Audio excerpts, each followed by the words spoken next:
For me, one of the great ingredients that I like to cook with is grass-fed beef. And generally speaking, grass-fed beef comes from steers that really have had a good life, that are happy cows. And they have a relatively good existence, which means no growth hormones, it means no antibiotics. And those are things that I don't want to be putting into my body.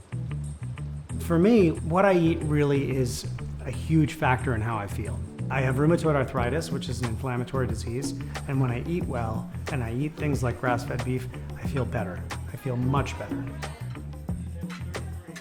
So tonight I've got some friends coming over. I got my buddy Andy Ricker coming over, who's a great chef.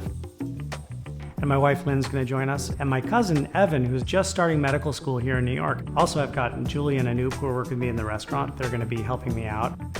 It's hot in New York City, it's the summertime, so I wanted to make some stuff that was kind of refreshing and light. We're gonna make a steak tartare with avocado, some fresh herbs that we grew right here on the porch. We're gonna do a grilled skirt steak salad with heirloom tomatoes, cucumbers, and burrata cheese. We're also gonna do grilled corn on the cob with a beef-infused butter. Also on the grill, we're gonna do miso marinated Calbee-style short ribs with summer squash. And for dessert, coffee ice cream made with grass-fed milk.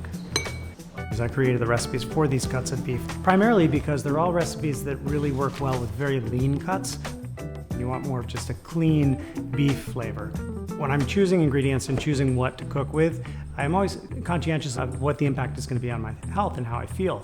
And I'm just amazed every day at how good I feel when I eat well, which has now become a huge part of my life.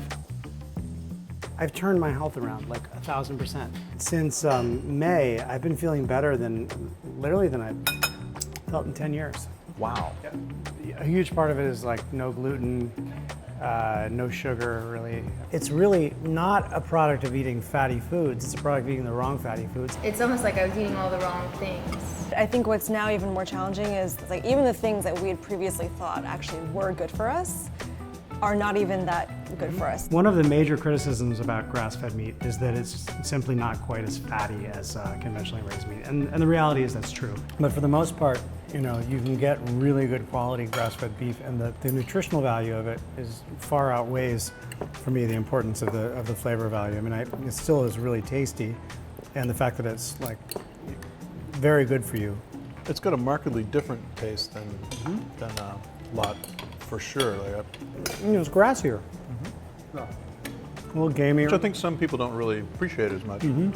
But And as far as I'm concerned, I'm willing to sacrifice a little bit of the marbling and the fattiness in exchange for the health benefits and the properties of it. And if it's handled well, and if you really, take your care cooking it, it can be just as tender as your conventional beef, and super tasty.